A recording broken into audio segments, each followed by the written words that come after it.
मेरे प्यारे हरियाणावासी भाइयों बहनों, जैसा हर सप्ताह शनिवार मैं किसी न किसी एक वर्ग के जो लाभार्थी होते हैं उनसे बात करने का एक क्रम जारी रखा है। उसी क्रम में आज मैं ऐसे बंधुओं से बात कर रहा हूं जिनके जीवन का एक सपना अपना घर बनाना था और वो अपने सपने को साकार कर चुके हैं। हम जानते हैं कि प्राचीन काल से ही घर बनाने का एक उद्देश्य भी होता था, सपना भी होता था। हर व्यक्ति अपनी क्षमता के हिसाब से उसका पूर्ण करता था। विशेष तौर पर जो गरीब लोग होते थे उनके घर बनाने का सपना कई बार स्वयं वो पूरा नहीं कर पाते थे, तो सामाजिक तौर पर एक इस प्रकार की व्यवस्था बनी थी कि लोग एक दूसरे की सहायता करते थे, घर बनाते थे। चाहे वो झोपड़ी बनाने का काम होता था तो भी सामान छोटा बड़ा वो आसपास के लोगों के सहयोग से पूरा करते थे।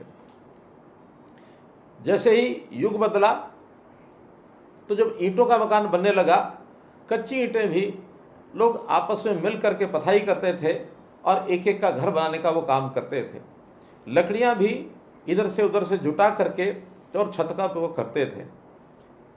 जैसा हम जानते हैं महाराजा अग्रसेन के समय ऐसा कहा जाता था कि अगर समाज के लोग जब भी किसी को मकान बनाना होता था तो उसको एक ईंट, 1 रुपया इसका योगदान करते थे तो उसका मकान बनता था। आज भी गरीब आदमी भले उस प्रकार की सामाजिक व्यवस्था तो न रही हो, लेकिन बिना योगदान के उसका मकान बनाने का सपना ये पूरा नहीं हो सकता।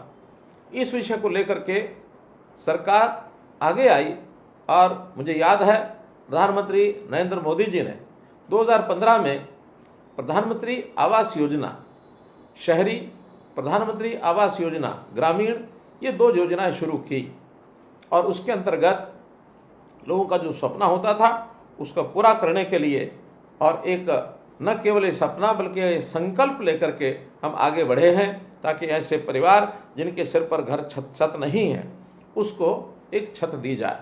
और उस योजना के अंतर्गत जैसा हम जानते हैं कि जो शहरी मकान है उसमें 2.5 लाख रुपए की सहायता ये दी जाती है। जिसका अपना प्लॉट होता है उसको ये सहायता मिलती है। 1.5 लाख रुपया केंद्र सरकार का होता है, 1 लाख रुपया प्रदेश सरकार उसमें देती है। 3 किस्तों में जब प्लिंथ तक उसकी जो नींव भरी जाती है उस समय 1 किस्त मिलती है और इसी प्रकार से दूसरी किस्त जब छत तक मकान पहुंच जाता है तो दूसरी किस्त मिलती है। छत डलने के बाद ये तीसरी किस्त मिलती है। हमारे शहरी मकानों का जो टारगेट 67,649 मकानों का हरियाणा का था, उसमें से 14,939 मकान ये बनाए जा चुके हैं। 15,356 मकान अभी निर्माणाधीन हैं। शेष मकानों को भी बहुत जल्दी पूरा करके और लोगों को दिया जाएगा। इस सारे पर हमने 522 करोड़ रुपया ये खर्च किया है। इसी प्रकार से ग्रामीण क्षेत्र की भी ऐसी योजना थी जिसके अंदर कुल 1,38,000 रुपये का लाभ उनको पहुंचाया जाता है। इसकी योजना में भी 29,440 मकानों के निर्माणों की जो स्वीकृति मिली थी, सभी मकान बन करके और हमने उनको लोगों को अलॉट कर दिए हैं।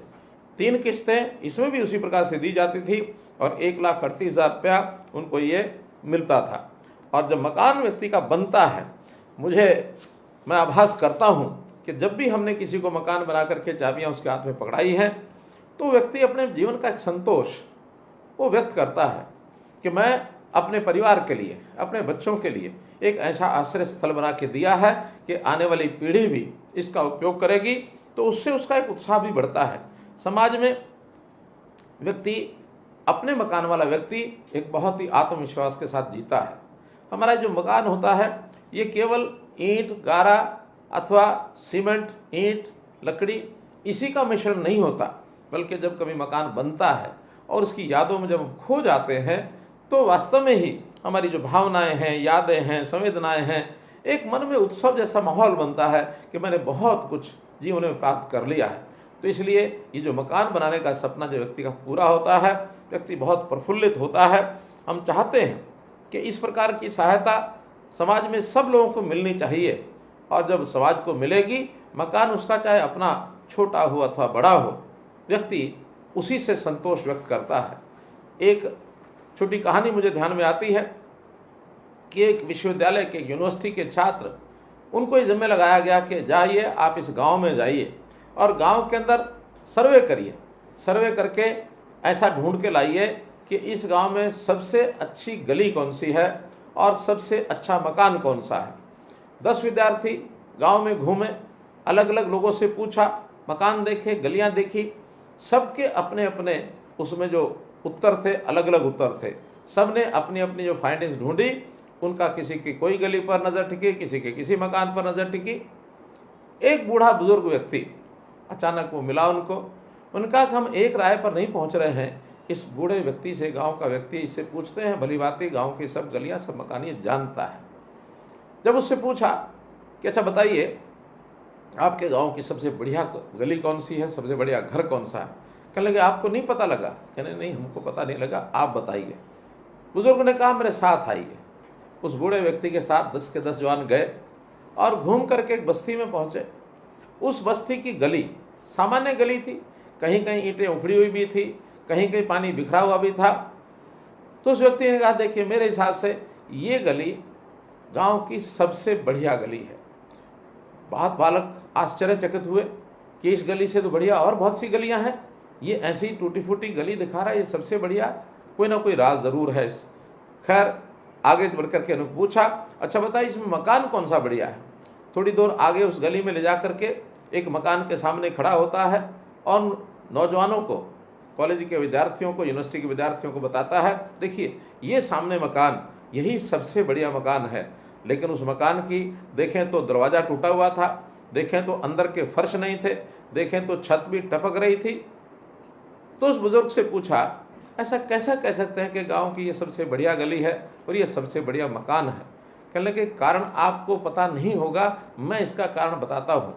मेरे लिए ये गली सबसे बढ़िया गली है गांव की, और ये घर सबसे बढ़िया घर है गांव का, क्योंकि ये मेरी गली है और ये मेरा घर है।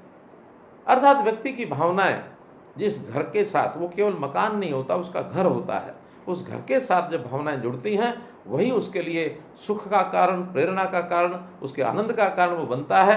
तो हम भी जब प्रधानमंत्री की इस योजना से अगर घर जो है हमने बनाया है, उसको सरकार के सहयोग से बनाया है, कुछ हमने अपना प्लॉट लिया है, ये सब बातें करने के बाद उस व्यक्ति का संतोष ये ज़रूर दिखता है और इसका सपना जो पूरा होता है।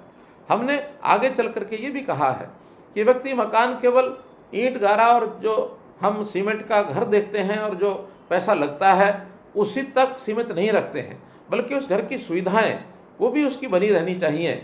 जैसे हमने देखा प्रधानमंत्री जी ने कहा हर घर में शौचालय होना चाहिए। अब बिना शौचालय के तो घर का कोई अर्थ नहीं है। हर घर में नल से जल पहुंचना चाहिए, बिना नल से जल पहुंचे तो घर नहीं है। हर घर की रसोई में गैस पहुंचनी चाहिए, ये भी घर का ही एक अंग है। हर घर के अंदर इसी प्रकार से बिजली का कनेक्शन होना चाहिए। तो ये सब सुविधाएं जब साथ जुड़ेंगी तभी किसी एक मकान को एक घर कहा जा सकता है। तो मेरा अपना घर, इस बात को लेकर के प्रधानमंत्री जी ने जो व्यक्ति के सम्मान और स्वाभिमान को कायम रखने के लिए इतनी सब योजनाएं बनाई हैं, इससे समाज में एक बहुत बड़ी संतुष्टि है। आप भी निश्चित रूप से उस संतुष्टि में भागीदार होंगे। अब विषय होता है कि आखिर आज भी बहुत से ऐसे लोग हैं जिनके पास अभी अपना घर नहीं है। इसके लिए हमने अब योजना बनाई है कि ऐसे सब परिवारों का चयन किया जाएगा, सर्वे किया जाएगा, उनसे उनकी इच्छा पूछी जाएगी और बहुत जल्दी ऐसे गरीब परिवार जो अपना मकान नहीं बना सकते हैं, इनकी जानकारी लेकर के, और हमारे विभाग खास करके हमारा हरियाणा शहरी विकास प्राधिकरण, इनकी ओर से शहरों में एक योजना बनाई जा रही है कि प्लॉट जिन लोगों को चाहिए उनको प्लॉट दिया जाएगा, फ्लैट जिन लोगों को चाहिए उनको फ्लैट दिया जाएगा। कुछ उसमें योगदान केंद्र सरकार का होगा, कुछ प्रदेश सरकार का होगा और कुछ योगदान व्यक्ति स्वयं अपना करेगा। उस व्यक्ति के पास यदि वर्तमान में राशि नहीं है तो उसको आसान किस्तों के ऊपर बैंक से ऋण लेकर के देने का प्रबंध भी हम लोग करेंगे, ताकि 15-20 साल के ऋण से भी वो अपना मकान बना सके। तो इस प्रकार से 1 लाख और परिवारों का समाधान आवास के नाते से हो, इस प्रकार की एक मुख्यमंत्री आवास योजना ये हमने विचार की है, बहुत जल्दी आपके सामने वो योजना आएगी और इसके बाद मैं समझता हूँ कि ऐसे परिवारों का जिनको घर की आवश्यकता थी उनका स्वप्न पूरा करके उनकी मदद करेंगे और आप लोग ऐसी व्यवस्था बना करके अपने परिवार को सुखी करेंगे। साथ में लगता है अपने निकट या अपना कोई मित्र, अपना रिश्तेदार, उसकी भी आवश्यकता पूर्ति करने के लिए यदि उसको हम प्रेरणा दे सकें, उसको भी इन योजनाओं का लाभ उठाने के लिए हम रास्ता दिखा सकें, तो एक बहुत बड़ा काम आप भी करेंगे। इस अवसर पर मैं आपको, जो कि आपको अपना मकान मिला है, प्रधानमंत्री आवास योजना के अंतर्गत मिला है, आपको बहुत बहुत शुभकामनाएं और इस प्रकार से आपको शुभकामना देते हुए मैं प्रधानमंत्री जी का भी धन्यवाद करूंगा कि उन्होंने इस योजना में और हमको सबको सहभागी बना करके आगे बढ़ाया है। बहुत बहुत धन्यवाद, बहुत बहुत आभार।